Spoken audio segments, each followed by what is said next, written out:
The only people who don't want to disclose the truth are people with something to hide. So I saw this on Drudge yesterday, and it just caught my interest here.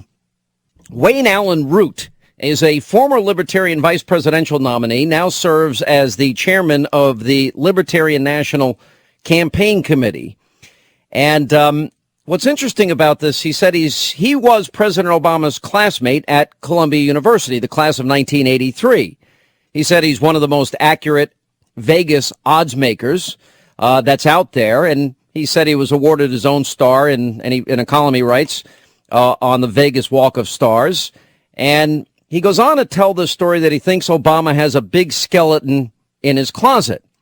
Now, the Democrats keep throwing out these vicious allegations against Governor Romney that he hasn't paid taxes in 10 years and suggesting he may be criminal, may have committed a felony. You have Truth Team members suggesting Romney's a racist. And I just thought it would be, as part of vetting the president, raise this question: where are the college records from the most transparent president in American history? Where are these records? Occidental. How did he get into Harvard, Columbia, all these great schools? And why is it that people don't even remember him there? Where's his thesis? Where are his grades? What are they hiding? What's on his applications? None of this information has gone public. Now, Wayne Allen Root thinks there's a reason for it, and he wrote about it on The Blaze, and he's on our Newsmaker line. How are you? Hey, Sean, how are you? Great to be with you. Are you voting for Romney as a libertarian? What are you doing this year? Well, listen, I call myself a Reagan libertarian. I'm a libertarian conservative. My mom and dad were two of the founders of the New York State Conservative Party. Yeah. And so I'm a big fan of anyone but Obama. I love Gary Johnson, our libertarian nominee. And I love Mr. Romney. If Mitt Romney wins the election, I hope and pray he wins, because I can't take another 4 years of Obama as a businessman. But if Mitt wins the election, I hope he listens to the counsel of a Ron Paul and a Gary Johnson on economic issues, because I think they've got some great ideas for how you cut spending. And I think we need some major cuts in spending that traditional establishment Republicans probably don't want to do. Listen, if they get into office and they don't do it, then they won't be there very long, because the nation is crying out for bold leadership. This is not a time for half measures. I mean, if they think they're just going to cut along the margins, then that's not why I'm electing conservatives. That's why I want people like Ted Cruz. That's why I'm glad Lugar's gone in Indiana. Right. Well, listen, I'm a Tea Partier, and I'm a small businessman, and I'm an entrepreneur. I said Vegas odds maker, but I own my own business doing that, and I own 20 other businesses. And I'm telling you, Sean, it's a bloody battlefield out there. People are not hearing the truth about how bad business really is. It's fallen off a cliff. And I believe that if Obama's reelected, it will be the end of capitalism in this country. And I've never been an exaggerator, a conspiracy theorist, none of that.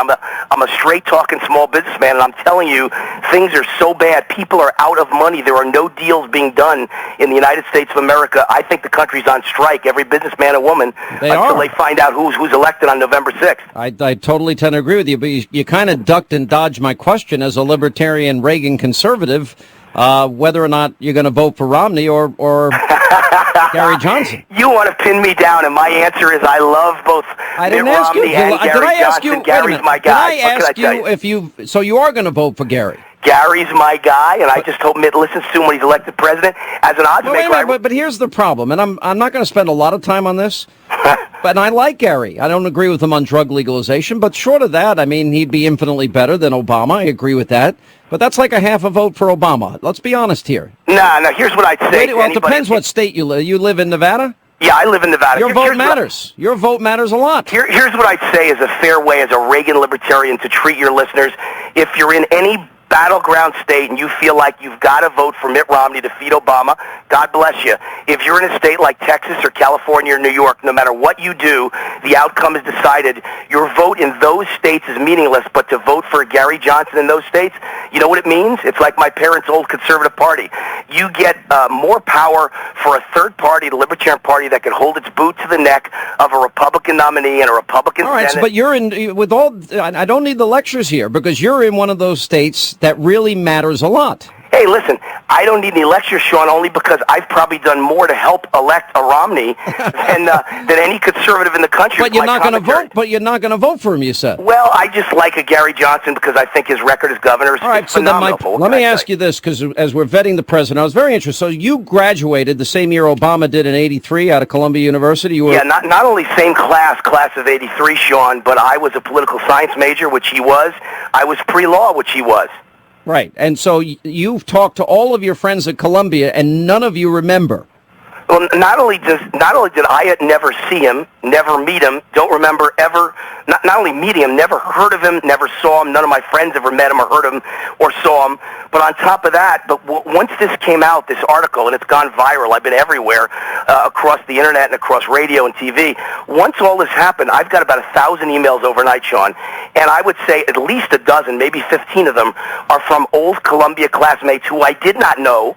Some of them were from my class, '83. Some said I'm from '82 or '84, and they all said the same thing. We've been thinking what you had the guts to say, Wayne. Never saw him, never heard of him, don't know anybody who ever saw him or heard of him. These are total strangers from Columbia that I've never met saying the exact same thing. All right, so you both graduated, according to Obama, Columbia University class of '83. Correct. You were both pre-law and political science majors.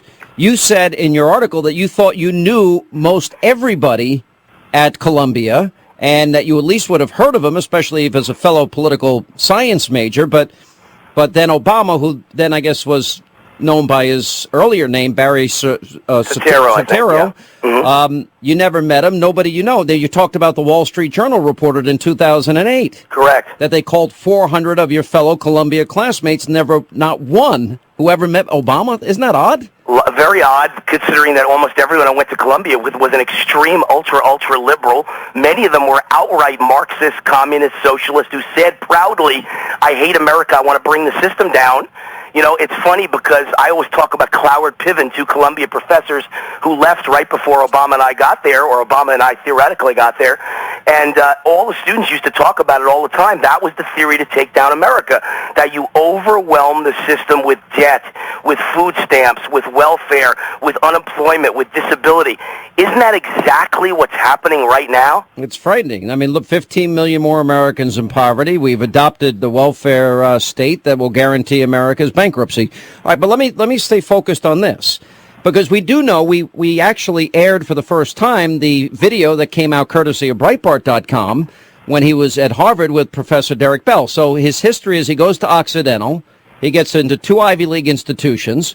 He said he'd be the most transparent president. He's now running with a hit team out there out of Chicago on the issue that Mitt Romney ought to be releasing his taxes. Debbie Wasserman Schultz wants to go back 20 some odd years.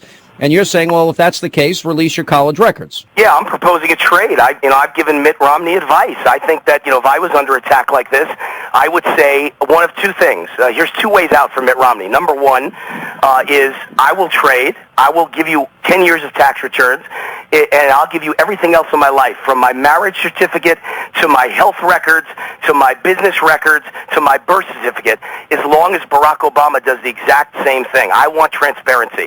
I'll give you mine, and I'll show you mine if you show me yours. That's what I would say if I was Mitt Romney, and I'm telling you, I'm promising you, Sean, Obama will back down. That will be the end of it. There's no way he can show you. Why are you so confident about that? Because The only people who don't want to disclose the truth are people with something to hide.